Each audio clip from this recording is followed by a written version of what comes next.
What's up, everyone? Welcome to another episode of Drama Talk. It's your boy Tyler, and guys, we have a really fun episode today. We have an awesome guest. We are going to be talking about superhero novels, and this is a different topic because we normally talk about comic books. But when you are a writer in the indie comic book scene, and I know my writers out there, they know the suffering I'm about to bring up. But if you're a writer and you have a story to tell, you have to hire an artist, and typically that is very expensive to hire an artist to tell your story. Whether it's a 20-page story, a 100-page story, or an ongoing, it is expensive as a writer to finance your work. So is there a loophole to get your story told? And is that through novels? Now, it's not really a loophole since novels have always been around. But is this a route that writers should go?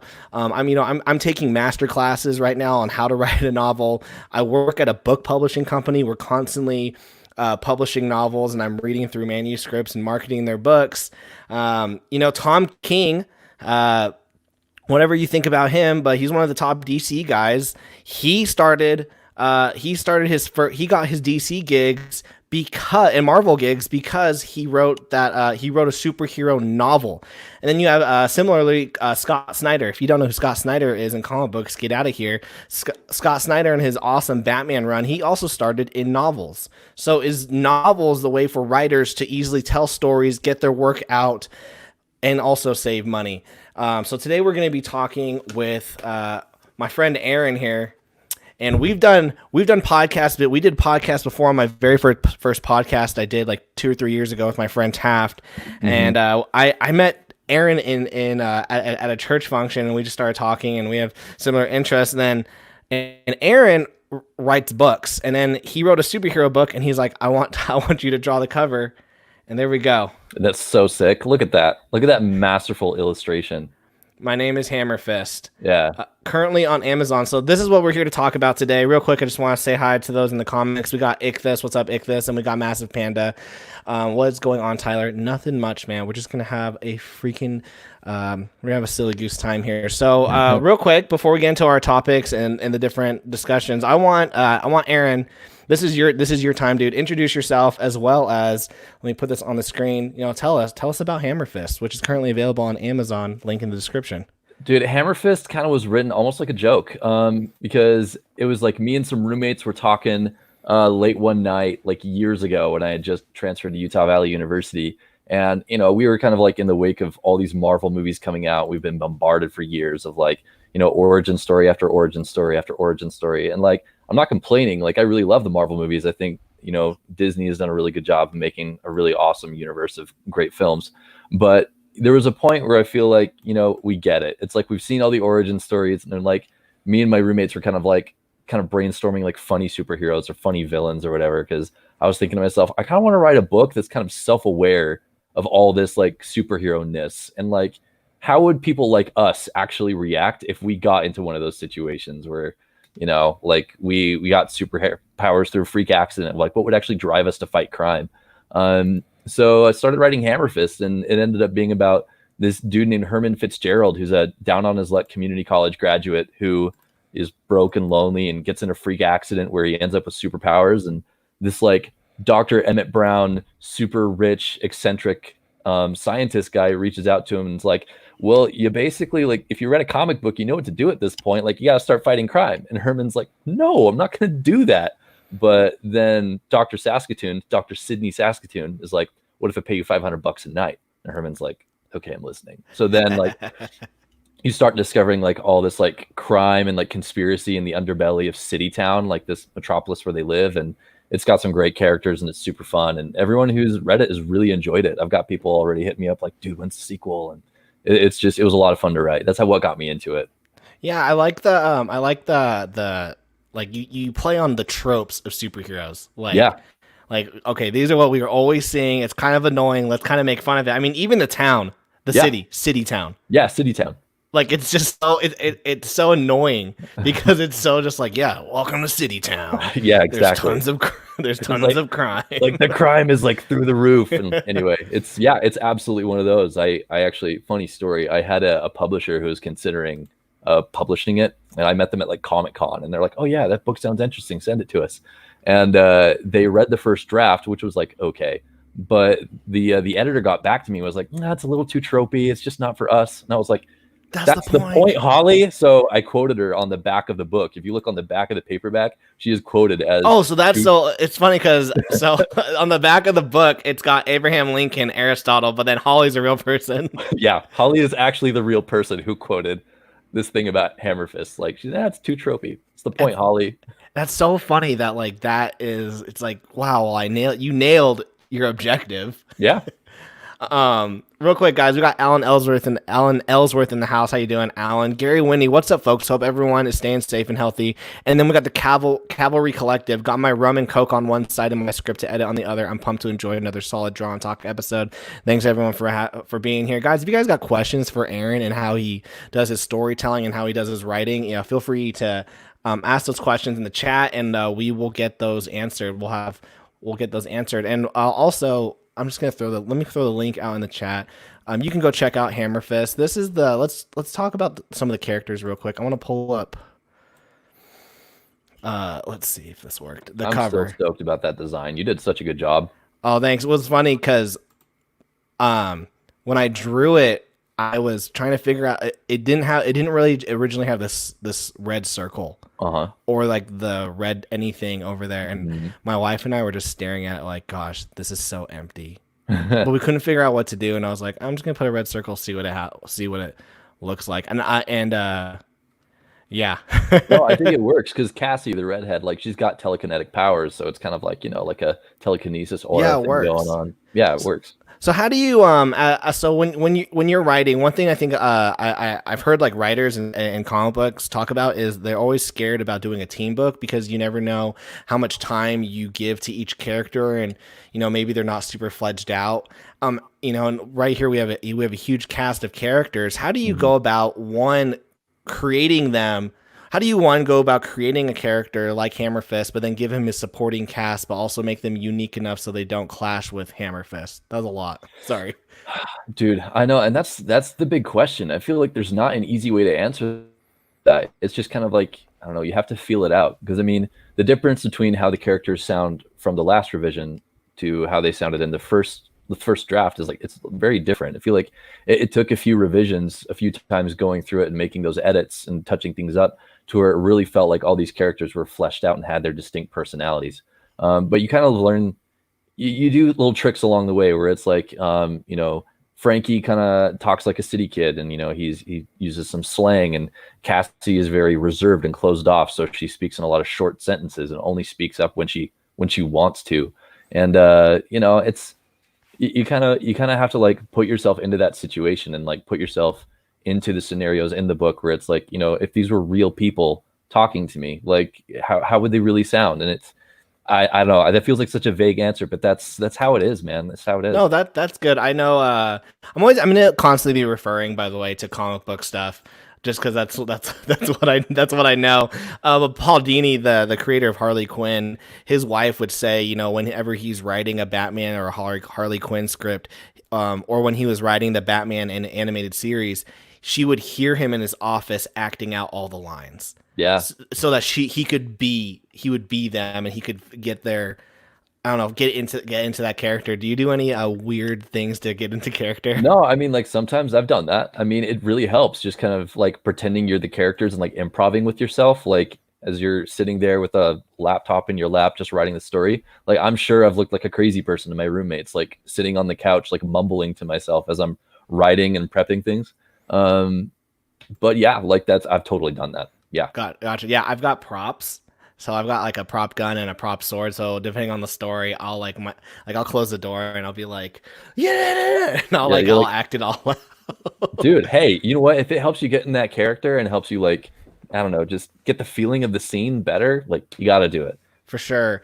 Really quick question from Alan Ellsworth. Did you publish this through KDP? And if so, how was your experience? Yes. So I am published through KDP, and I like the experience. I mean, everybody uses Amazon, and when you publish through KDP, if you decide to do paperbacks, it's like Prime enabled. So your customers can like buy the book and have it within like a few days, which is really incredible.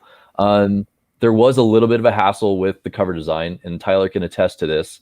because when you're publishing your paperback, like the dimensions have to be perfect. Like on point. yeah, like within like a hundredth of an inch. No exaggeration. But yeah, it's pretty positive. And I mean, yeah, Amazon's just a great platform. And I think according to my research of the current self-publishing climate, like KDP is kind of the way to go. Oh yeah, absolutely. I mean, we're now my company. I don't know. Hopefully, no one's watching. But like, there are a couple of our authors who we struggle because they're like, because they'll publish a book through us and then they'll self-publish on KDP, and they're like, you know what? I don't know if I want to write another book with you because I'm actually making more on KDP, and if I do a book with you, I'll make more money. I'll make money on KDP, but then I have to split a royalty with you, and why I can just make all the money myself. No, it's true. Like when you publish, depending on how you decide to price things, like when you publish through KDP, like directly to Amazon, you get like 30% royalties from paperbacks, depending on like how thick your book is, and you can get up to 70% royalties off ebooks. That's like ridiculous. Yeah. And like they offer you so many different ways to promote it. You can do like a countdown, like a free day. Like it's awesome. And one thing I was actually surprised, because I'd never seen an Amazon self-published book, is when you sent this to me, I was like, this is really good. Like it feels good. Like it looks good. Yeah. The biggest challenge though is that, like, dude, if you're self-publishing, like everything's on you. Like the formatting, the cover design, like it's up to you to make this thing look professional and read well, you know? So it's a smart idea to hire an editor. Like if you can afford it, heck yeah. And like it's all the marketing is on you. I mean, it's you keep all the rights, so you get like bigger royalties, but yeah, like all that responsibility is upon you. So it's a good idea to like read up on, you know, online marketing and how to market a book. Just get familiar with that, because it's up to you, dude. Are the Alan Ellsworth again? Are the pages glossy or matte? They're matte. They just like feel like normal paper. Like I don't like glossy pages. Yeah, no. This, like, guys, like this feels so good. It looks so good. It looks so good because the cover looks so great. Like, some illustrator just crushed it. I'm Man, still whoever that guy is. You see, did you notice that I threw myself in as the Filipino character? Yeah, I know. So rad. I was like, man, I'm gonna throw myself in. Actually, I'll tell you something. All of these people are me, except the woman that's my wife. I was like, I use heavy photo reference when I draw, and I was like, I'll manipulate, you know, obviously their faces and everything. But when it came to the Filipino guy, I was like, I'm gonna put myself in there. Yeah. I look Filipino-ish. Okay, so sweet. Let's see. Crap Nuggets 202. I've been told that there's not a huge market for superhero literature. So do you have any tips on the kinds of things traditional publishers are looking for and how to sell it? So I don't. Crap Nuggets probably didn't come into when you were talking about your publisher. So if you want to recap that story. Yeah. So I actually self-published, my man. Yeah, a traditional publisher was looking at it at one point. But they decided it was too tropey, which is kind of ironic because that's exactly what I was going for when I wrote this book. It was supposed to be like ironic and funny. But yeah, I mean, I self-published, so I'm not in a position to answer that question properly. I'm sorry. I know that if you were to send this book over to the publishing company that I work for, like we would probably have like the biggest. Our discussion wouldn't be necessarily on the contents of the book, but as you as a creator. Just because, like, if you were to have like 100,000 like Instagram followers or something, we'd be like, okay, it doesn't matter what he writes. Yeah, like he's gonna sell it. But yeah, like when we're doing acquisitions meetings and looking at the book, sometimes we'll look at the book, and if we really like the topic, we'll go for it. But if we're unsure about the topic, the next kind of level is who is the creator and what can the creator put in. I mean, hopefully no one's watching at work, but like we had a guy pitch his book today, and the contents aren't really what we normally publish, but he also has a book that got turned into a Disney movie. Whoa. So the moment he said that, I was just like, yes, like it doesn't matter. I don't care. Yes. Yeah. So just consider that, guys, when like if you are trying to publish something, like you need to either have a really good idea or just be a really like popular creator. Like, you know, we publish Al Caraway. Oh yeah. Yeah, so like it doesn't matter what she like she's like, I want to do this. We're like, yes. Like whatever you say. Yeah. Calvary Collective, I'd be down with the Tyler verse. Ichthus is the Tyler verse. I don't, yeah, exactly. That's Ichthus is every time I posted an illustration, like, and you can tell like it was me. Ichthus was always like, oh, it's the Tyler verse. Because I'm in every one of my stories because I'm like, man, I'm never going to be an actor, but I might as well just throw myself into these comic book stories and shape up Yeah. some weight. There we go. So it's like you're that cameo in every Marvel movie. You're Stan Lee, is what you're I'm telling me. Stanley, except like in my comics now, I'm like, you know what? I can draw myself a six pack. I'm gonna be the Tom Cruise of all my stories now. There we go. That's what I'm talking about. So I know your book is super tropey, which was the point of it. Hmm. Where did you take your influences? Did you take your influences through film, comic book reading? Like, where'd you get all those tropes from? It's largely the movies, but I did do some like graphic novel reading Nice, before I decided to dive in and write this. So I read Batman: The Long Halloween, which nice. was really good, like a really cool noirish like graphic novel, really awesome. I read Marvel Civil War, which was solid, really liked it, and then I read the Scott Pilgrim series. That's great. Scott Pilgrim versus the World is like my favorite movie of all time. So, and I think Amazon was selling like the whole graphic novel series of Scott Pilgrim for like $25. So I was Wow. like, heck yeah. And I was sick one day and read all of them in like one sitting, and they were just super fun. But yeah, it's mostly the movies because like I've seen just about all the Marvel movies. I like the vast majority of them. I think they're great.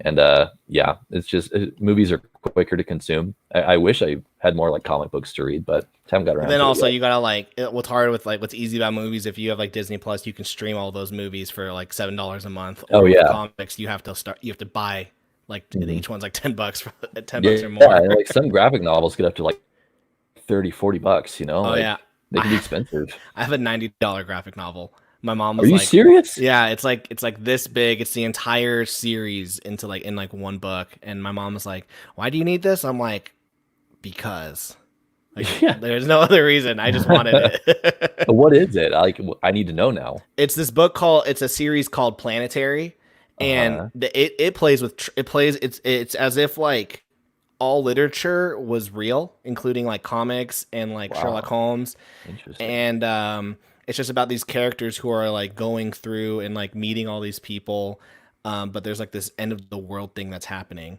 Hmm. and their villains just it's this like secret organization called the Four, and Mm, it's essentially what if like the Fantastic Four were evil. interesting.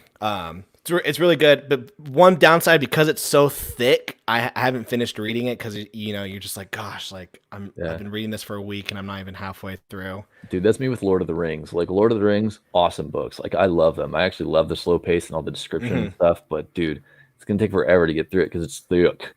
It is thick. It's thick. Got a question for you. What is a common theme that seems to be overlooked for writers, A common theme that's overlooked for writers. or I guess look overlooked in writing, like a theme? Like I guess I guess you maybe say like a common theme would be like the let's see. Like the hero's journey of like Yeah, they get the the chosen hero's one journey, boy. or like the redemption of the villain. Like what's a theme you think is overlooked but is like good? Um, I think I think we're getting a lot more of this as of late, but I think just minority representation, Yeah. especially like LGBTQ community and other minorities being like front and center as the protagonist. And we're getting better with that. I mean, especially in like some of the comic book movies, we're seeing like more like female superheroes, like take the big screen, like Wonder Woman and Captain Marvel, and now Falcon has taken the role of Captain America, which is freaking sick. But yeah, I feel like I want to see more of that because I feel like we see like white dudes as heroes like all the time, and that's fine, like whatever. But like we can give someone else a chance to be in the spotlight for a For little while, sure. Do you like think though that sometimes do you think though it hurts sometimes having those things? that Like hurts. You like mean like um let's like if they were just to like one thing that was cool about the whole Falcon taking over the Cap mantle is because it was kind of like the end of an era. yeah, And it was like a passing on, but like I know there were discussions for like this year and they got turned down because of all like the hate, but like they were just going to make Batman black this year. okay, like I don't know, like I know that Batman has never been black before, at least according to my knowledge. But Hmm. I hear that I'm like, cool, all right, like I hope it's somebody good director. Like I hope it's good. Like Uh-huh. that doesn't phase me. I don't know. Yeah, I get. Yeah, I think a big thing. Yeah, with like, I'm someone who like I want representation, but I want it to be, I guess, a smooth transition. Like Uh-huh. I know there's a lot of awesome black characters in like movies and television, and if just like to transition them into like the spotlight. Yeah. So like Batman's got a black sidekick right now, and like slowly transition him enough so that he can then have his own Hmm. like forefront.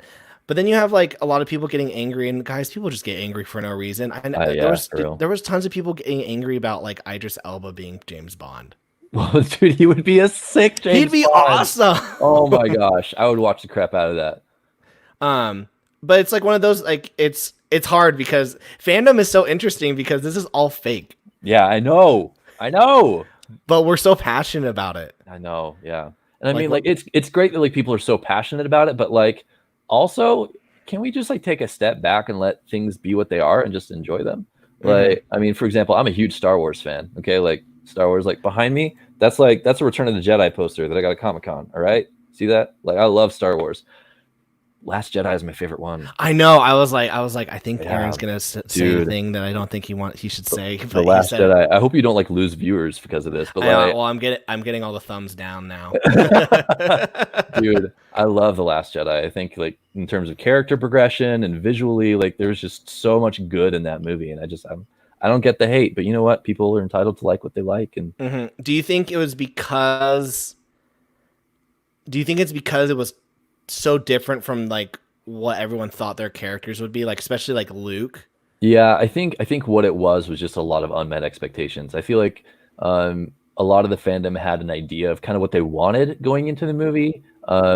They wanted something fresh. They wanted something that didn't feel like a rehashing of the original trilogy, which Yeah. is totally fair. But I think they wanted answers about Snoke, and they wanted to find out the grand answer of like where Rey comes from, and they got none of those things. Like Snoke was unceremoniously, well, no, he was very ceremoniously killed for the sake Killed. of Yeah. Kylo Ren's character progression. We learned that Rey is a nobody. Yeah. But I kind of loved those things, where it's like, yeah, I mean, you don't have to be a Skywalker to have the Force, you know, like they Hmm. don't have a monopoly on the Force.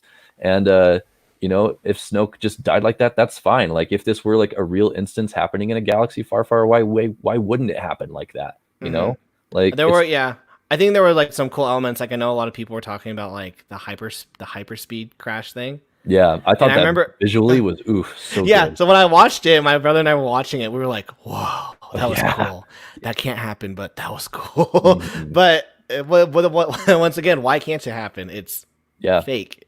yeah. It's totally fake. It's space magic. I mean, like it's like a space fantasy world where we can't like bog ourselves down too much with the science of sci-fi because Yeah. I mean, a TIE fighter is a twin ion engine, and you know how much power like a twin ion engine has? Nothing. Like it's like the strength of like a piece of paper pushing on your hand. Like Yeah. it's nothing. You know, so we can't get bogged down too much in those details. Well, we got people in the chat saying that I love the Last Jedi, and Wendy Gale saying she loves this. So there you go. My Um, people, you guys are all right. One thing that it made me hate the Last Jedi more, but then I watched something this week that kind of made me redeem the Luke Skywalker arc was like Um, I when you watch Return of the Jedi, Luke Skywalker decides to defeat the villain by surrendering. He's like, I'm not going to fight you, and mm, he's very passionate. And I was like, that's my Luke Skywalker. And then he gets kind of like I gotta kill Kylo Ren. So I was like, that's not my Luke Skywalker. But then I've been watching Avatar: The Last Airbender, ooh, so good. And you see like a character like Aang, who's like just like awesome, golden, whatnot. And then yeah. you watch Legend of Korra, and you find out about the kids. Have you seen Legend of Korra? Yeah, I mean, like, I've been rewatching a few episodes here and there Uh huh. lately, but it's been It's years. not as like good as Avatar No, Last, it's but not. the one episode that was cool was you get to really meet like Aang and Katara's kids, Mm, and their first son Boomy has no bending abilities, and he talks about how he was neglected by his parents, by his dad, and like he was always seeking attention, never got it, and then their daughter was a waterbender and really hung out with the mom, and then the youngest brother became an airbender and spent the most time with Aang. But mm, what I got from that episode was like man, like you worship Aang in Avatar: The Last Airbender, but then what you find out is, he grew up and he wasn't that good of a dad. Yeah, and that's the thing. Like when we deify these icons too much, like we need to remember people are flawed. Like people will disappoint you sometimes, like, and we need to give them room to have imperfections. Otherwise, they cease to be interesting characters. Yeah, So I actually loved disenchanted Luke Skywalker because, like, why wouldn't he be disenchanted? Like he went through some serious shiz to get like yeah, where he was. Like why wouldn't he be disenchanted from the Force? But I love that arc that he has where he kind of like comes back to it and yeah. like that really cool that face off between him and Kylo Ren, that little So bit of good. dialogue where it's ooh, so good. The Same thing rebellion is with like Batman for Superman though. Everyone got angry that Batman would kill, and I'm just mhm, like, gosh, this is an older Batman who's just like, my way's not working. mhm. I'm failing. My house is burned down. My Robin got murdered. Like I'm a failure. Yeah, he's been through shiz. Yeah, and I agree. Like our character, like good character writing needs to have flaws. Someone in my comment section on one of my videos was arguing with me that characters like Superman are not fun to write because they're perfect. But I'm like, Mhm. yeah, he might be super powerful, but you just got to find his flaws, Yeah, no, and and then you write a story on that. yeah, you like, and you need flawed characters in order to be interesting. And I mean, you'll see in Hammerfist, for those of you guys who decide to pick up a copy and read it. I mean, like even the good guys, like the really good people, like have the potential to do some like bad things, that they regret, and you see that, and you see them kind of work through it, and it's just that's life. That's life, guys. Guys, this is right here. Is my name Hammerfist for those who are tuning in. My name is Hammerfist. I drew the cover. Woo! Aaron wrote the beautiful, awesome book, and what's cool about it is that you can prime it. It's Mm-hmm. $12.99. You can prime it. It's a thick book. It's got That's like almost 300 270. pages. Yeah, it's like 275, 276 pages. Yeah, dude, you were spot on. Yeah. So go check it out. It's a novel, and I think it's just a really cool. It's cool that Aaron took like the superhero genre and he put it into a novel that isn't done a lot. And I'm glad that we're talking about that. Actually brought me to my next question. Like when you were creating the characters, like isn't how important is it to put in those flaws? Like, are they just like, is that like a crucial part of the Oh, it's story? integral because I mean, like, it's their flaws. It's their flaws that make them human, and they have to have not just flaws, but like values, like underlying values. They have to have things that are important to them, and they have to have needs. And like any character in any story is a character who is pursuing the fulfillment of a need, whether it's like responsibility or friendship. Usually, it's friendship. It's a sense of longing or family. But each of these characters like have an assortment of these flaws and values and needs, and we see them kind of grow and develop and fulfill those needs. For a lot of the characters in this book, it's kind of like trying to determine where their powers came from and like figure out how to get a cure because they just want to go back to normal life, like, but they've got these freaking weird powers and they're out fighting crime, just trying to figure out where they came from, and shiz happens. So For sure. yeah. I actually want to go more into that topic real quick, but I have a couple chats I want to get to. First off, Massive Panda, thank you so much for the $5 super chat. Really appreciate it. And then I got a couple questions for you. First one from Ichthus. What do you think is something cliche that writers tend to do? Ooh, adverbs. Like, Adver- that's what I've been reading. It's like, and I didn't realize that I did this until I was like reading from Stephen King and other writers that are like cut down on the adverbs. But it's like, you're a chode, like Herman said snidefully. Like just get rid of the word snidefully. Like it's just, because like depending on what they say, you can probably determine how they said it. But yeah, that's something I kind of worked on. Do you think writers add that stuff because they're like, gosh, I'm a writer, I just need to add that extra fancy word? Yeah, I think they're just trying to like get a better picture of what it looks like in their head, and they want to communicate that picture to the reader. But sometimes they just don't realize that less is more, and like you can, like the reader's going to have that good image in their head. You don't have to describe it in detail, even though I like to describe things in detail sometimes. I like to paint the picture for you, but yeah, like it's just cutting down on things you don't need. For sure. Even like bad metaphors. Like I was listening Yeah. to a comedian, he had like his whole special was filled with bad metaphors in every joke. He's like, there we are standing in line like peanut butter on jelly, and I was like, That makes no sense. that makes no sense. But like, and you start laughing because you're like, this is terrible. And like, it was like one bad metaphor. So yeah, so I like that, cutting out the things that aren't important. Another one from Ichthus says, what would be the best way for writers to promote themselves as a creator other than your books? And it's funny because we're both in marketing. What are some best ways? What are ways that you promote your stuff? Get on podcasts. Boom, be on Draw and Talk. No, but real talk. I mean, guys, confession, like I haven't been good about marketing my books for years. Like it's only been in the last little while, like the last month, that I've been like, I got to do something. But according to my research, what I found is like get on podcasts, reach out to like magazines, local newspapers, like anyone who can review you, like get your book reviewed by people, bloggers. Social media platform is important just to like have your personal brand. Right now, I'm just on Facebook just because like social media to me kind of like causes me a lot of anxiety, and like I'm trying to minimize that in my life, but maybe someday I'll get like on Twitter or something. If you want anxiety, if you're trying to stay away from anxiety, don't go on Twitter. All right, well, okay, well, there you go. But it's true though. Like I think what you're saying, and I think it's something that like I struggle with, is it's a lot more fun just to make the book.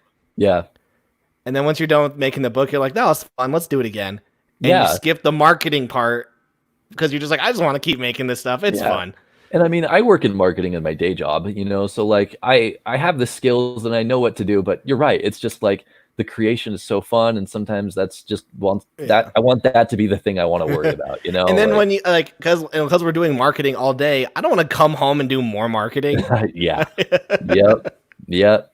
But you got to put together those contact lists. I mean, you got to hit the pavement. Otherwise, like people aren't going to see your book. Yeah. One strategy, if you guys are going to do KDP, that we do is before a book comes out, we try to get our authors to have at least 40 or 50 people that are like dedicated to buying the book the first week and leaving reviews, because if you do that, Amazon's algorithm will bump you up in their algorithm. But you have to, it's like you have to get those first 40 to 50 on the first week and then leave a review. Otherwise, Amazon will be like, oh. Yeah. And it's hard though. You have to find 40 or 50 people. See, that's good for me to know, because I mean, what I did is like the people who were the beta readers for Hammerfist, like the people who read it before it was even published, and they all really liked it. And like, oh my gosh, like I love this. When's the next one? I asked them to leave reviews like as soon as the book was published. Be like, I hit them up on Facebook, like, bro, could you leave a review? Like, let people know what you think. And anyway, yeah, if you can get 30 or 40 people to like 40 to 50 people to buy the book and leave a review, and then they're verified reviews, Amazon will bump you up in the algorithm. And then one thing that my friend Trevor does, because he's in charge of our Amazon account, is he will give out the ebook for free in South America. And then all these people, because no offense to country of South America, if you're from there, it's kind of poor. So all these people will start buying the book for free in South America, and it will bump his ranking. And once his ranking is high enough, he'll then throw it back in America. Interesting. Yeah. So I'm like learning some tricks and tips as I'm on this on this broadcast. You're good. We got LP in the house. I can post a link to LP now fully funded on Indiegogo. 10 days left. Yeah, guys, and I gotta get Larry on the show again. Larry, let's hit me up when we can do like a Niobe, like what's it called? When it gets like in demand or something. All right, next question, and I don't know if it's a question, but there's a question mark in there. This is from Crap Nuggets 202. Glad you mentioned liking things as they are. Do you think people are more or less inclined towards postmodernish meta stuff, or there's still room for familiar ideas played straight? I think that depends on the person. I don't know. That's tough to say. Everybody's different. Like, yeah, everyone has different. Also, there was a lot of words in that sentence that I didn't know because I'm not that smart. So, postmodern, I don't even know what that means. Postmodernism has to deal with like stuff that was made after World War II. Yeah, I remember like talking about postmodernism like back in college, but dude, that was like years ago. And then you got postmodern meta. Yeah. Yeah, I'm sorry. Like whoever commented that is way smarter than me, and I can't keep up with you. I'm sorry. So, Crap Nuggets, ask if you can ask the question again and do it like really like small words for me. Yeah, explain it to like an 8th grader. I think that's about where my intelligence is. Wendy Gale saying flaws in characters also make them relatable. Absolutely. Word up for sure. And like no one wants to read a book where they feel like they can't relate to the characters at all. Like you got to have things to identify with. For sure. Charles Sherrod Jr. saying, I got a novel called The Ghost. I want to get it out there more. I want to self publish for now. It's up on Amazon. What do you recommend on marketing? We kind of just talked about this, but Aaron talked about getting on podcasts. Start an email list. That's huge. Yeah. Start an email list, magazine reviews. I mean, really just do what you need to do. You guys can hop on my email list by going to my website. Like it's just aaronnhall.com. And yeah, like there should be a spot for you to sign up for newsletter right there on the homepage. And I write a blog that I update every week, talk about my writing escapades and then thoughts on other stuff. Like I wrote an article about how I think that Skyrim is the feminist friendly RPG. So if that sounds interesting to you, like I write stuff, just go enjoy it. I love that. Gosh, I love Skyrim. Dude, Skyrim's so good. Like I was late on the train. Like I only started playing it a couple of years ago, but dude, it's so good. So many stories. So many stories in that game. And it's just like, yeah. I want to talk about what you said that every character like should be motivated by their needs and the story. I think that's like the most important part. I think that's the hardest part getting right when you're writing, because that's really what's pulling all of your characters in the direction that you want and making the dialogue, make sense, where you could have like two characters talking, and if you know what that character's end goal is, you can write the dialogue around that, and it won't be empty dialogue. It'll be purposeful dialogue. For sure. How do you go about that though? Like, what are some tips on that? Jeez, dude, that's tough to explain. It's like my first impression is just say fill it out, like, because I mean, yeah, your character is going to have these end goals, but also you don't want to write your book in such a way that it feels like a straight line to their goal, like there needs to be ups and downs and twists and turns. Like write a book like almost like a roller coaster, because on a roller coaster you have your scenes where you're climbing and you're building up to something, and then you have the drop where it's like, your heart like jumps into your throat and things are like happening, and then you've got the straightaways where things are like a little smoother for like a second, and then you're back up this hill and you're back down. So yes, have like the characters have that end goal in mind, like their needs that they're trying to address, whether it's spoken or not. And you gotta make things hard for them along the way, put them on this roller coaster, and that's how you're gonna write an interesting story. Yeah, you gotta give them like challenges. They're not giving that. If they don't have challenge, if they don't have something that's constantly like pulling them back and struggling, it's not an interesting story. Like, for sure, it's like it's a constant game of manipulating tension. I think one of my past English professors like summarized the 3-act structure as Act 1, person gets up in a tree. Act 2, like rocks are thrown at them in the tree. And then Act 3 is they get out of the tree, So you gotta throw rocks at your characters, and sometimes that's hard because you kind of love these characters, but you gotta make things hard for them, otherwise the story's not interesting. Another thing with writing that I find that is very hard, and I thought that you did well. At least I thought you did well. We'll have to let people know who check out My Name Is Hammerfist on Amazon, link in the description, to decide is your use of comedy. Thanks, man. Let me pull up I got an instant. Dude, you're halfway through. I'm impressed. We got Herman, and this is where they're with Cassie, and that's that Digital Samurai game, if you remember that. And Cassie wins, and she says, "Looks like you're losing a step." And he goes like, "Real mature, using your powers to beat a cripple at a video game. It's hard enough. It's hard enough with just this." And he waves his hook, and then she says, "Play the victim and you'll be the victim." And I think that had not only an element of comedy, but you also got to see the characters. Like you have Herman being like, "Hey," like you see his like, "Hey, blah blah," but then you get Cassie like, "Hey, play the victim, you'll be the victim." And now it's like that's what she like. That's who she is.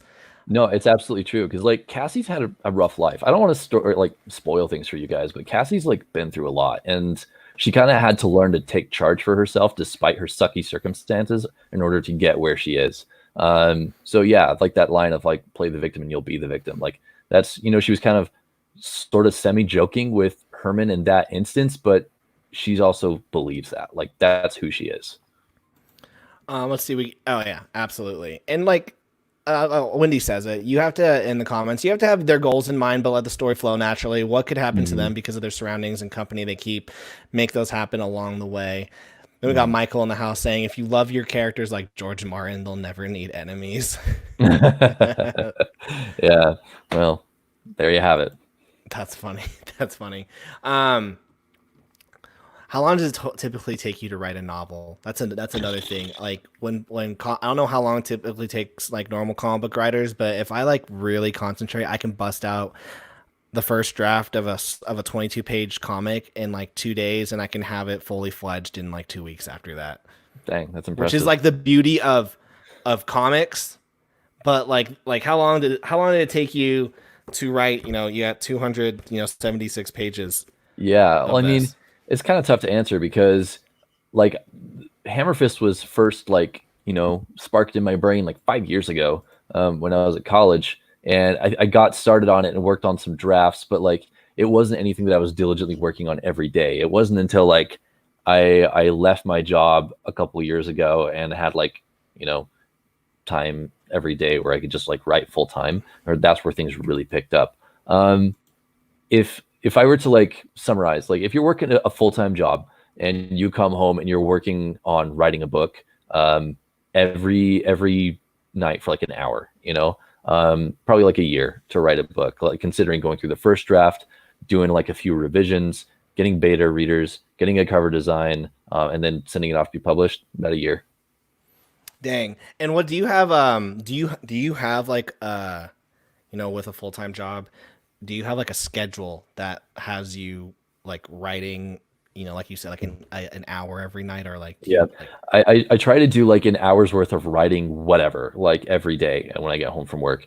So whether it's like I've been rereading Foreordained, my first novel, and thinking about putting up a third revision just with like some grammar edits and stuff. So I've been reading that with a pen and like making marks and going through that. And if I'm writing, like I just finished writing the first draft of my next book called Purged.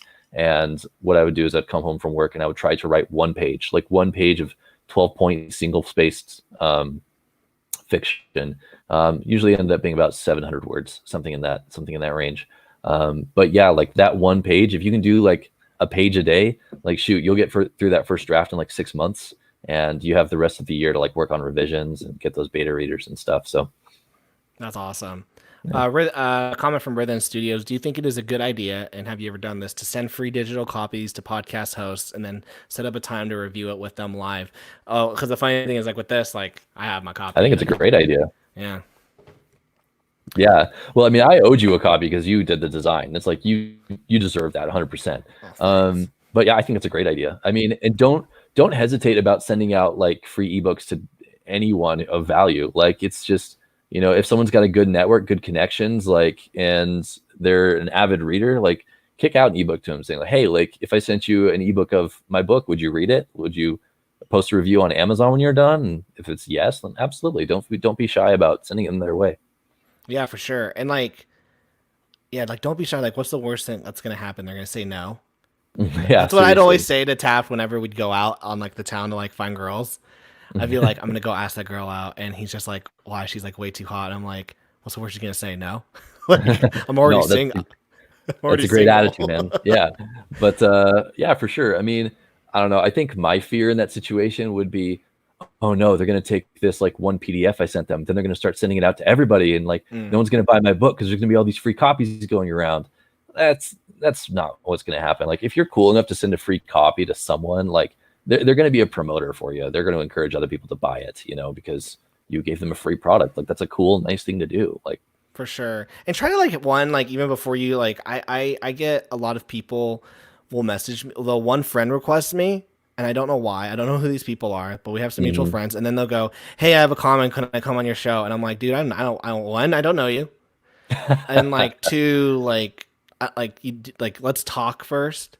Like let's have a relationship. Like when you were like, hey, can I come on your show? Like absolutely, because like we have a relationship. Yeah, for Like, sure. but like just like jumping the gun sometimes can be really like ugh. Like I know Larry. Larry and I were talking about that in one of our live shows a couple weeks ago, where it's just like, man, like you have to like have a relationship sometimes with these people. You know, you can shoot your shot, but also if you are gonna shoot your shot, try to make it like a proposition where like what am I gonna get in return out of it? Yeah. Um, there's the what's it? There's a girl that I work with, and she is publishing a romance novel, and so she went to like one of the top like romance like authors like in her like in that genre, and she shot her shot, but she also was like, hey, I'm also like the like in charge of certain things at this publishing company. We'd love to like help you promote some stuff. Hmm. And it was like a, hey, will you promote me, and in return I'll try to do X, Y, and Z. And the lady was like, absolutely. That's rad. No, see, So that's absolutely true. I mean, like when I was studying PR in college, like absolutely, it's all about making those relationships and like making it mutually beneficial. You don't just want to be a leech on someone. Like that's annoying. for sure, we got Chuck's Raw Review saying, hey, I have a comic, I'm gonna come on your show. That's um bold. How yeah, do I you know, respond like to that? I know, like just like straight, I have a comic, I'm gonna come on your show. Chuck, you know you can always come on my show. We love Chuck here. But you know, people do that though. They'll just be like, hey, I want to come on your show. Boom, and you're like, geez, like They must think they're hot stuff. Like, I mean, that's so brazen. Like, why? Come on. it's yeah, and it's like I don't know, like I one hate the whole like they add me on a friend, and then the first thing they do is just they just pitch me something that I like don't necessarily want to do, because like Yeah. one, I don't have all the time in the like I don't have time to do this every day. Like Mhm. my wife is out there playing Sims, and the baby's asleep, and then I have an hour to do this. So yeah, it's intense. All right, let's see. We have 10 minutes on the show. Maybe we'll go a little longer. Who knows? But guys, did you guys know that Aaron is the author of My Name is Hammerfist, which is currently I on Amazon? The link is in the description. Go check it out. If you order it, you'll get 2-day Prime shipping. You can get it in paperback or Kindle. It's having trouble linking like the Kindle and the paperback right now. Yeah, I I apologize. noticed that. Yeah, That's all so I'm good. actually I had a window open to send a message to Amazon, be like, "Yo, guys, fix this." So hopefully they get that fixed pretty soon. But still, like that's so cool that to the whole Prime thing. Two Yeah, days, like 2-3 days, boom. isn't that wild? And let's see. Can you read the Michael? Can you read the title as if you were Sean Connery? Uh, I can try. Like, dude, wow, I'm like put on the spot now. I'm trying to I like get know myself a that character. like that was pretty intense. My name is Hammerfist. How was That was that? good. Was it? It was That all was right. good. Yeah, I don't know. I've never tried Sean Connery before, so I thought that was good. thanks, man. Appreciate Dang, that, you were dude. dang Iconic. you got super thrown on the spot. I know. Yeah, I was Like like, that was wow. intense. I was not expecting to answer that kind of question like while I was here. But Well, anyway, Wendy says that was great, and Gary Winnie, nice, good job, bro. you guys are the It's best. good Connery Cavalry. Wow, that was actually really good. So hey, 10 out of 10. Thank That's what you. they're saying. Thank you. Alan Ellsworth, I'm putting this on my Amazon list. Yes. Dope. That's awesome. Thanks, man. Or however you Cavalry identify Collective. it, Now I have whatever. to buy it. Dude, hey, well, hey, like you're just gonna get a great story. I mean, I'm kind of biased, but No, it's a good story. I'll be the unbiased person. mhm. It's really fun. Wait, how far along are you? Like halfway, like where your bookmark is? No, but my bookmark is where the comedy thing for the I put in. I'm on like chapter 12. Okay, yeah, you're moving right along. Yeah. The only thing is though is I need to reread it because Uh-huh. I read like it in chunks on my lunch. Oh, gotcha. So it's and like there's people talking around me. Uh-huh. So it's like I'm getting like some important parts and then I forget some of them and then Hmm. I'll like have to reread it. So I feel like I'm not getting the full experience. But I found a place in our warehouse that's just empty during the lunch times. Hmm. And I went It's there like today and I was like, this is calm and silent. it's like that secret napping spot in the office where No, like there's a couch, dude. Oh yeah, I found a couch. that's so rad. Yeah, my new job, like, there's none of that. I mean, we're in a small enough space, like, I can't get away with that kind of thing. No. Yeah. Crab Nug says, my name is Hammerfist, the Sean Connery audiobook. Yeah. Have you done an audiobook? I actually remember someone on Facebook asked if you were going to do an audiobook. Yeah, here's the thing. It's hard for me to justify doing an audiobook just because recording an audiobook would take so long to record, or like better yet, I would want to hire someone who's like a real voice actor to do the audiobook, and that would cost a bunch of money. And I don't know, I would want to see the book sell more before I could justify spending the money on producing an audiobook, just because it can cost a fortune. And just want to make sure I see that return, like if I get it produced. So no, that's a long way of answering that there's not an audiobook right now. And like that's so smart because a lot of our authors that we work with, they think that like, oh, like if I have him in every format, it's gonna sell. And it's like, No, no, that's like not always the case. let's get it like in one form. Let's get it doing well in one format. I mean, some of our, and like obviously we get a deal, but I mean, some of our authors have to pay like 700 to $800 for the audiobook. Yeah. Like that's a Yeah. lot. Yeah. Where then I want people to love my comic more than I want the money I'll earn from it. I feel if I lose sight of that, then I'll no longer be doing what I love. That's actually a good topic. What is the balance between passion of doing something you like versus wanting to make money off of it? I think Brandon Sanderson like said it really well. I mean, like have the passion there. Like you can't get rid of it. Like write the story, write the comic, like be passionate about it. Make it like the best you can be. Like freaking enthrall your audience. Like just create this best possible story. And then when it's done and you're happy with it and it's in its package, like you put the artistic guy in the closet for now, and then you're the marketing professional and you try to take it out and you say, hey everybody, look at this awesome thing that I did, so the passion is still there, but it's just like, the passion actor is off the stage for a time and the marketing person is on the stage for a time. So it's like one isn't overriding the other. They have to work in tandem in order for you to be successful. Like that's the truth. For sure. Well, I heard Jake Parker, he's a Utah artist. He said you gotta be both Batman and Bruce Wayne. Batman at night gets to do what he likes to do, solve crimes, beat up bad guys, but he also got to be Bruce Wayne and finance it all. Yeah, for sure. So, for sure. That's an awesome comparison. I love that actually. Yeah, I heard that. I was like, gosh, Batman. Yeah, sometimes you just gotta be Bruce Wayne, and it's not fun. Yeah, there's some things about it. I mean, like being on this podcast is fun. This is awesome. Yeah. But like scouring the internet, putting together a contact list of like these possible book critics, like that's not a great time. It's just kind of like, an hour of research, and then you have to build all these emails. Then some, yeah. And then you got to figure out how to pitch it to them, and hopefully they get back to you, and you got to follow up, and it can be a hassle. But Batman and Bruce Wayne. Yeah, I also think that like people are going to see the passion. Yeah, people will see the passion. I know I'm super guilty of this, and I'm hopefully wanting to rectify it in 2021, where I know that I am more passionate on personal projects than I am on hired projects, like long hired projects. Like ask me to do a cover or like a 4 or 5 page or 20-page story, fine.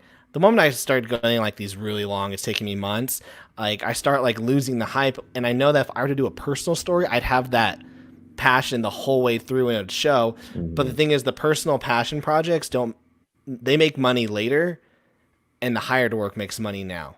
Yeah. And so I've kind of scheduled all of the rest of 2020. I have a lot of hired projects. And then I'm kind of just like, I told my wife, like put me down if I do this, but 2021 and onwards for like, I don't know, a year or two, I just want to do a personal project that people can just say, and I won't make money off of it and it'll probably suck, but people can be like, oh, Tyler's like really just having a good time. Whoa, so hold up. So if I write the sequel to Hammer Fist and I want you to do the cover again, I gotta wait at least 3 years? Oh, okay, cool. No, I'll absolutely do it. But like, because like I'm getting hired right now, like later this year, I'm getting hired to do like an 80-page story. Dude, that's big time. I'm proud of you. Yeah, thanks. But that's like 3 or 4 months I'm married to a creator. Yeah. And not like doing anything else that I want. Yeah. Yeah. So it's one of those like I'm gonna make money and it's gonna be dope, Mhm. but instead of like coming home and be like I can draw whatever I want, it's like I have to draw this today. Mhm. Like I'm now this person's employee. Yeah. Well, yeah, I was your employer for like 2 weeks, you know? Like I hope I was okay to work You were with. a good you were a good employer. Man, it You were was a good fun. employer. Yeah, Yeah, and guys. My name is Hammerfist. yeah, you did a good job. I'm still hyped over that cover. Like I remember when I first like opened up my Facebook Messenger where you're just like, okay, like here's the finished, like let me know what you think. And I was like hanging out with some friends. I was like, I think it was my D&D group actually. I was like, Nice. oh guys, look at this. This is the cover for Hammerfist. And they're like, oh dude, that's sick. Like we were all just hyped about it. It was so sick. No, I enjoyed it. I enjoyed drawing this cover. It was funny because I was hired to do some other covers and I wanted to do this like layout with like the Mhm. people because it has Yeah. like a movie feel. And every Yeah. time I would send like a little scribble, they'd go, "Nah, that's not what I want. I want this." I'm like, oh, I want to do this. Like, I want to do this so bad. And when you were like, I kind of want like the Last Jedi, you sent me the Last Jedi poster, and I was like, oh my Mhm. gosh, it's stacked, people. It's time. It's time. Yeah. Um, Rhythm Studios, I definitely see that you need to make money to continue your passion. Yeah, it's just a balance. I mean, how fun was it when you didn't? How fun was it to like? Well, I don't know. I don't want to say fun, but you didn't have a job, so therefore you had more time to do what you wanted to do. I'm not gonna lie, guys. It's pretty freaking nice.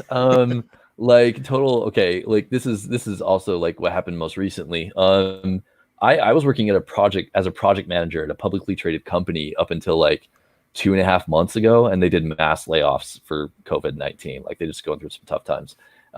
So I was one of those again. So I again had this experience where I got to sit around and collect unemployment and write full time. It was pretty freaking nice. I'm not gonna lie, guys. For like 2 months, like I was just like hitting my writing quotas every day, saying like I'm gonna write this much, and like I wrote tons, and it was awesome, and it was super fun, and it's like, oh, can't wait till I do this full time. This is like the best. So it was So pretty freaking you've been given a taste yes. Oh my gosh, of what the full time could possibly be. so rad. Yeah, I loved it. Like I And wouldn't get out of bed until like 10 in the morning, and then I'd like make sure I wrote 1,600 words, and it was awesome. Just created all day. It was so dope. and one thing though that like what is important is not like like going, man, like my first book flops, it's over. No, Just to absolutely not. just to keep writing. A lot of these people, like I've seen some of the KDP people, and they're like writing. They're like on their like 30th or 40th book, Mhm. just because they Yeah. love it, and that's when they start making money.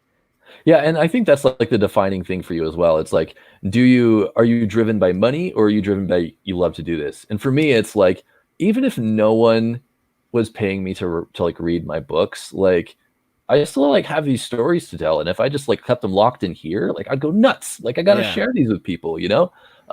What I've heard talking to an associate of mine, he said that his sister is a KP writer, and she just writes through Amazon, and she said like the 5 book mark, like write 5 books, and then from that point on, like if you can write 5 really good books, then you'll start making money. It doesn't mean you're gonna start like rolling in dough, but you can probably start making enough where you can like make that your job at least part yeah, time. So yeah.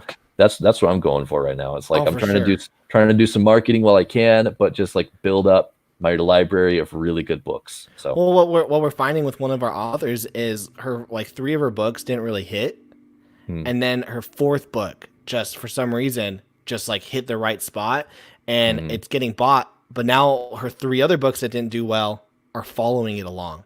Yeah. And see, that's what I'm hoping will happen with Purged. So my name is Hammerfist is a superhero book that I wrote, but I actually like published a fantasy novel 6 years ago called Foreordained, which is pretty solid. Yeah, so there it is. So I just finished writing the first draft of the sequel for this book. And Foreordained is solid. It's a good fantasy novel, but Purge just takes it to the next level. Like it's like this whole novel of war and has like themes of forgiveness and redemption, and it's like it's my best work. Like once this book is published and gone through like revisions and stuff, not in that order, it'll be my best work. And I hope that's the book that like people catch on to and start talking about, and then Forward will get published more or bought more. And anyway, it's just I'm super proud of it. So you guys can probably expect to see that in the next year. Dang, guys, if you couldn't hear the passion and how like pumped Dude, I'm Aaron amped was about on it. it. Yeah. It's whew, I'm telling you That's guys. awesome. And that's what Yeah. and that's how people should be because like Aaron's like not like you haven't even made a cent on this book yet and you're just pumped that you're writing it and getting it Oh out. yeah. Yeah. Like just as I think about it, it's like I had days where I was like writing some scenes in the book and there were tears in my eyes of like what was happening between these characters and what was going on in this kingdom. And I'm just like writing like just having a moment. I'm telling you guys, like if I can like give that same feeling to you as you're like reading something of mine, mission accomplished. Like I don't even need the money. Dan Brown, he said, we got questions in the chat. And I'll definitely get to them. I'm looking at you, Art Lover Animation. Don't worry, I see you. Dan Brown said that his first 3 books, he had 2 books, and then Angels and Demons. And to his publisher, they sold 10,000 copies, but to his publisher, those were fails. Those are fails. And then they were like, okay, we're going to give you like another shot, but like it better be freaking good because we're wasting money on you. And he came out with Da Vinci Code. And it's like one of like the number 1 like most sold books in the world. And it brought all his past 3 books into New York Times bestsellers. So don't go for all in one book. Like make a good book, do what you need to do, move on to the next one because hopefully your next work is the best one you've put out. Someone told Charlie Adler, he's the artist of Walking Dead. They said, "Hey, your art is a little bit inconsistent." And he's like, "Yeah, I'm hoping that the next page is better than the last." Ooh, I love that. Yeah. Ooh. Yeah, and so like I've been kind of thinking about my past work like that too. Like as I've been rereading Foreordained, and I'm just like, it's a great book, but like I see things where I published it 6 years ago, so I'm like, ooh, like, but maybe I just need to let it be and like let that be a testament of my growth as a writer. I don't know. Like, anyway, just that's been on my mind. That's something I'm sharing with you guys. I haven't told anyone else. So there you go.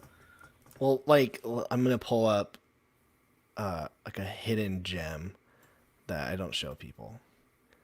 This right here was the first comic I worked on. Dude, I've seen this. I remember you showing me this. Yeah.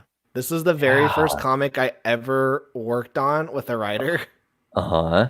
And I just am so embarrassed by it. And like I did it for free, and like there's a reason why I did it for free. I mean, like here's what's come on, go. It doesn't look bad. Like, yeah, it doesn't look bad. Oh, thanks. But like your most recent stuff, yeah, is like head and shoulders above this. Like no joke. Yeah, like you go from this, but this was 5 years ago. Yeah. And then now I can do something like this, and hopefully 5 years later, I look at this cover and I go, man, what I'm doing right now. Yeah, and that will be you, man. Yeah, it's like all about the journey. All right, I got some questions. Ooh, I got one for Hammerfist. Getting distracted. This is from Do Art with Dan. Thank you for being here, by the way. Getting distracted. You may have spoken about this, but who are the cast of characters on the cover of My Name is Hammerfist? What powers do they have, and what inspired the individual characters? And after this question, I will get to Art Lover Animation. So let's pull up and let's just go one by one. Okay, so front and center, that's Herman Fitzgerald, Hammerfist. I mean, so just so we're all aware, like all the superheroes in the story and the villains actually have this thing where like they don't need to sleep, like perfect insomnia, but they never get tired, and they heal super fast. So like, get some broken ribs before you can recite your ABCs. They're like healed, So it's like, whoa, I'm all healed and stuff. Herman, like he gets his hand cut off in this freak accident with the toxic waste that gives him his powers. So Dr. Sidney Saskatoon, the guy in the lab coat, gives him that metal hammer to fasten onto his stump wrist. Hence, my name is Hammerfist. So that's Herman. That's Sid. Sid doesn't have any superpowers. He's just kind of like a mix between Tony Stark and Dr. Emmett Brown, where he's like super rich. He's got the gadgets, but he's also like kind of like goofy and eccentric. He's just like so amped, so excited that he has his own little like band of superheroes. He just thinks it's the coolest thing. And dude on the left, that's Frankie Chan. He's Filipino. His superhero code name is Ghetto Blaster because he has this like reinforced boombox he carries with him with the headphones that go over his ears, and depending on what music he's listening to, it gives him different powers. So you see different examples of that throughout the book.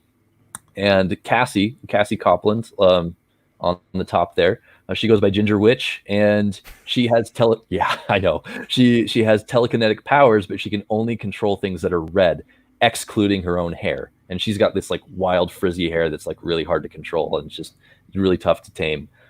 So she has like a brick that she carries with her, like a red brick, and she'll like fling it around at people in fights, and it's kind of cool.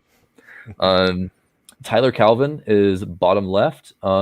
You don't see him too much in the book. He's kind of aloof, and you kind of learn why when you get to a certain point. But he's got super speed. He's the Flash. Runs super fast. That's his power. And then bottom right, that's Susan, soccer mom. She goes by soccer mom. And Sid made her this like really sweet soccer ball that like has like special powers inside it. But with any soccer ball, she kicks it around and it returns back to her, just like Captain America with his shield. Why? Just why? Well, cause it's weird. We're gonna have fun with it. And she's yeah, and like most of these characters are like in their early 20s, except Susan. She's like her mid 30s. She's successful, has a interior design business during the day, and she's like the mom of the group. Like she's hands down the most sensible and like kind of the mom to all of them, and she's really cool. So that's awesome. Yeah.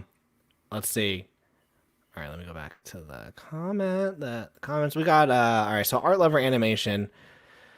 What is the best place to post a web comic? I think there's 3 platforms. There's your own website that you can make. That's going to be, in my opinion, the hardest because you have to drive your own traffic to your website.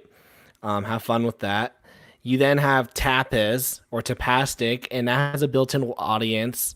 And that's a pretty good place. Just make sure that it has a really awesome like community kind of setting built where you can like post at it's like posting comics and there's social media involved. And then you have Webtoons, which I think is the #1 best place to post a web comic. You do need to follow their format, which is vertical reading. That has been the toughest thing for me to kind of get my head around. However, in 2021, that is my personal project, is to do a web comic. Spoiler right now, the book is called The Last Mage Hunter. But yeah, Last Mage Hunter. It's going to be a fantasy romance. And I'm going to have a good time with that. I already have all the characters created. That sounds dope. Thanks, dude. I'm super pumped to be put to like once again, like I just got to get all these hired works done and I can just like go for it. It's basically, it's a mixture of The Witcher, Avatar: The Last Airbender, and My Name is Hammerfist. My name is Hammerfist. Exactly right. Art Lover, can you only make money with a comic by printing it as a graphic novel? No, I think you just it's all about margin. Meaning, if it costs you $2, if it costs you $1 to make the 20-page comic book, and you sell it, and that means you probably should sell it for around $3 to $5. But if you print a graphic novel and let's say it's like $7 to $10, you can then sell it for like $18 to $20 with like no gripe, and you get more money that way. It's a quantity numbers game with margins. I have a video on that if you guys want to check that out in my video. But that's a good question, Art Lover. Do art with Dan says, hell yes, love them. Such unusual. This is talking about My Name's Hammerfist. Such unusual but interesting powers. Yeah, how do you go about?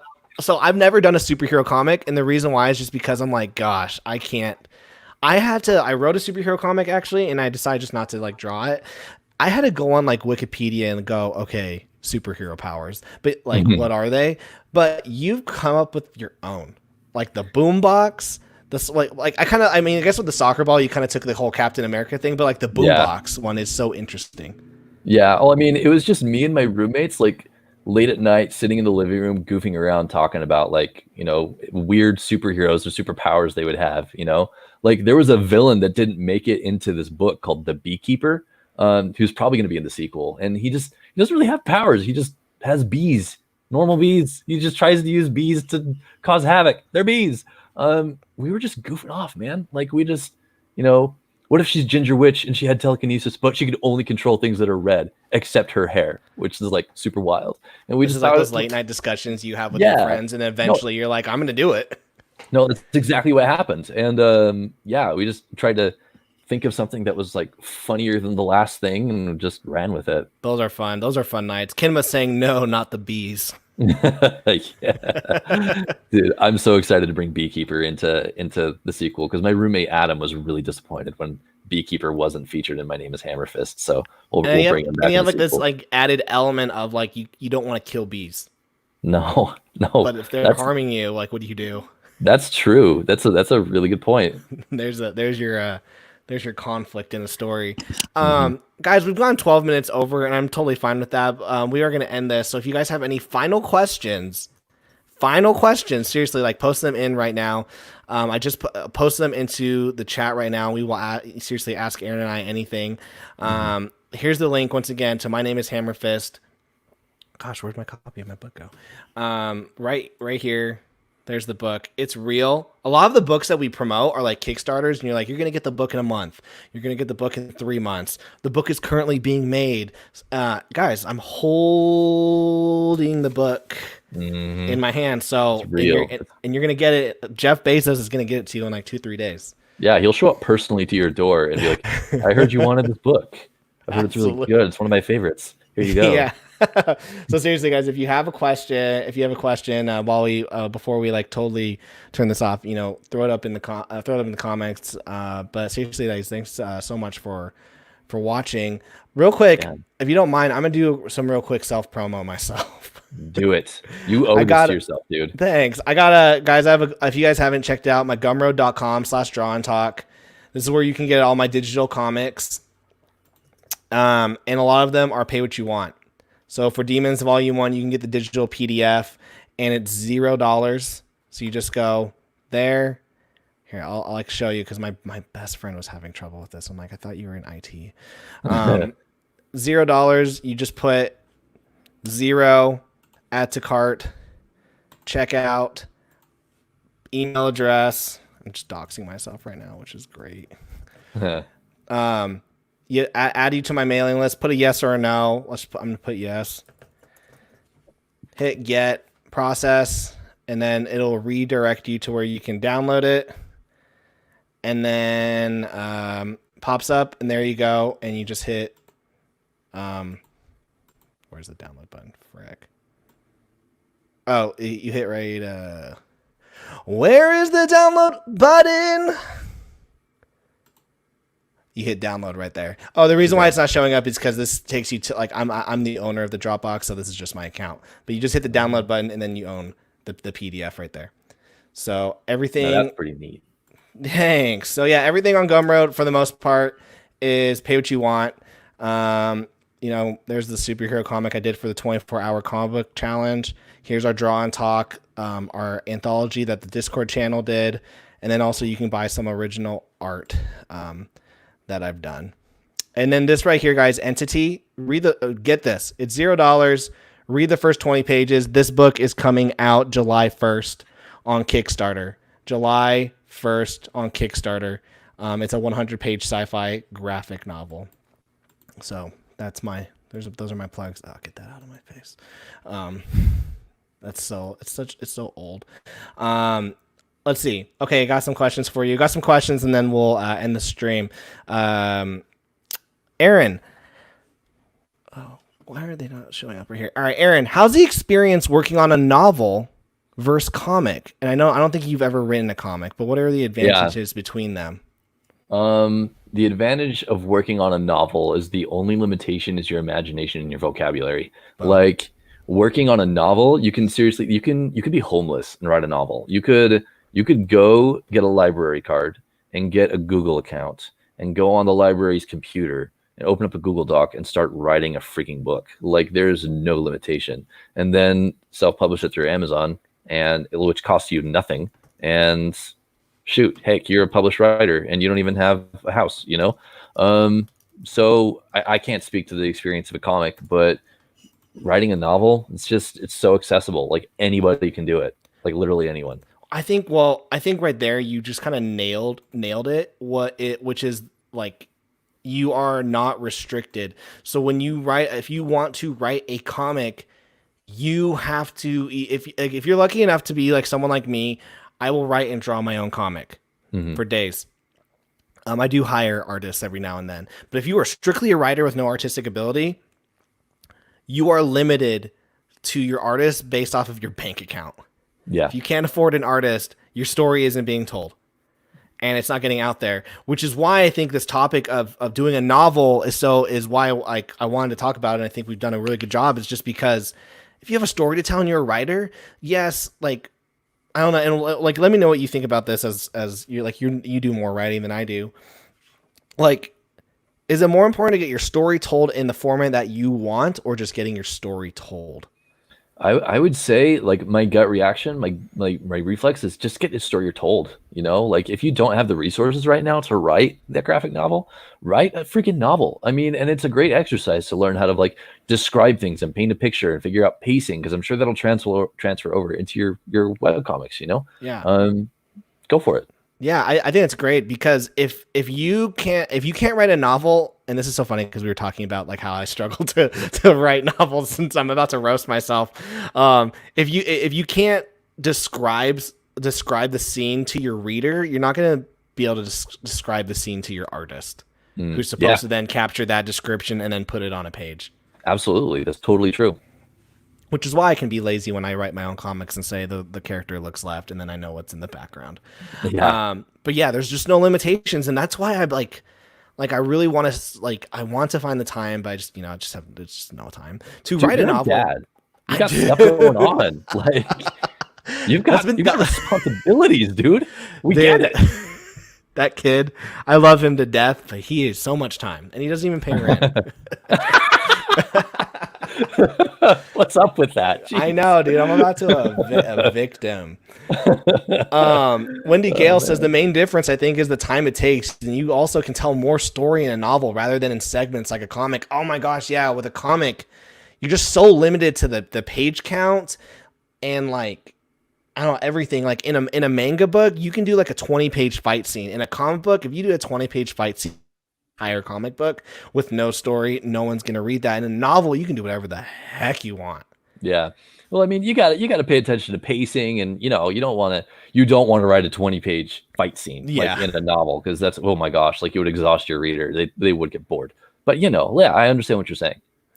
Art Lover Animation, thanks for asking my questions. I want to make a comic, but having the hardest time figuring out a story, so I got to figure stuff out. So I guess this is not really a question, but Aaron, how do you find the stories that you want to tell? I mean, Art Lover Animation struggling to find a story that she wants to tell. How do you find stories that you want to tell? I don't know. If you want to write a story but you don't have a story in mind yet, don't sweat it. Because I mean, sometimes like a story that you think would be really cool will hit you one day, and like just keep continuing to like read good books, watch good movies, play good video games, like anything that inspires you with a great story, like something will hit you eventually. Because in every instance, like when it came to Foreordained and Hammer Fist, it was like, what would be great is if someone made a story like fill in the blank, and then there you go, you've got it. I like what you said though about like the whole play video game, watch a movie. Jake Parker bring up again. I say this all the time on the stream, but I think it's so important. He says that everyone has a creative bank account, and every time you deposit, you can withdraw from that bank account and be creative, but at some point you're going to go broke, and you need to start depositing creativity, and that means either going on a walk, reading, playing video games, watching a movie, TV. Like you do have to absorb. Oh yeah, creative stuff to get creativity in you. Absolutely. Iktha saying, damn, roasting Grayson as a freeloader. The kid can't change his own diaper. I know, man, and it's frustrating. He poops, and I'm like, gosh, do this yourself. And then Almighty DC says, can you write the story first and then put into a comic script format? Absolutely. I've worked with writers who do that. I even had for Undead Row, that 130-page graphic novel I did. Wes Nadell, he wrote it as a film script, and then he paid me to convert it into a comic book script, and then we drew it from there. That's sick. Yeah, it was fun. But once again, 130 pages. It took me a year and a half to draw that. I'm proud of you, man. Thanks. All right, guys, we're gonna end this, but real quick, one last pitch. My name is Hammerfist. Why do the viewers need to go check this out? because it's super fun. It's just a fun freaking book with great characters in a goofy setting. It's got like a great mix of like action and tragedy and hilarity. It's all mixed in there, and you'll finish the book being like, that was a fun read. I want the next one. You know, in a time of so much grim storytelling, and we have COVID, and we have all these protests and just sadness, go brighten your day by, reading something that's fun and uplifting. Mm. And that's My Name is Hammerfist. So everyone, thanks so much for watching. Aaron, where can people find you? What's the best place for people to, like, I don't know, follow your work? Go follow my blog, honestly. It's aaronnhall.com. I write in my blog at least once a week. You can sign up for my newsletter, like right there, like on the homepage. It's super easy. Yeah, like that's the best place to follow me right now. Just get on my blog, people. You guys are great. Awesome. All right, I put all those links, guys, in the description. It's saying boo. I know we're ending the stream, and then also, guys, want to really quick thank you to my Patreons. You can follow me on patreon.com/drawandtalk. Link in the description. I'll also put the link out in the chat. For $1 or $5, you get all the behind the scenes work I do. I do vlog stuff on there. I give updates on there that I don't give to anyone else. I also give free comics, so you can like read. If you are a Patreon, you can literally read the book I'm putting out on July 1st already, 100% on there as a Patreon. And I show a bunch of stuff that I don't share on YouTube or Twitter or anything. It's very exclusive stuff. So I want to thank my patrons real quick. We got Allison McGlone, David Benson, Insanity King, Joshua Burris, Christopher Kronk, Patrick Gerald, Paul Tucker, and Wendy Gale. Thank you guys so much. Really means the world to me. And remember to smash that like button, smash that subscribe button. I'm going to try, guys, to start doing videos Tuesdays and Thursdays. It's a lot more work. And like Aaron said, I'm a freaking dad. It takes so much time, but we're going to figure out how to do this and get ready for my new book in July 1st. Entity, go check it out on gumroad.com/drawandtalk. Read the first 20 pages for free. And go follow Aaron. Go read My Name is Hammerfist. Because, I mean, it's a real book. You're going to get it in 2-3 days, and it feels great. Looks great. It's a good book. All right. Man. Aaron, thanks so much for being on the show. The pleasure was mine. Dang it, Matt C in the house saying superhero novels. We're ending the show, Matt. Sorry, Matt. We have to rewatch this because this was a good show. All right. Peace out, guys. See ya.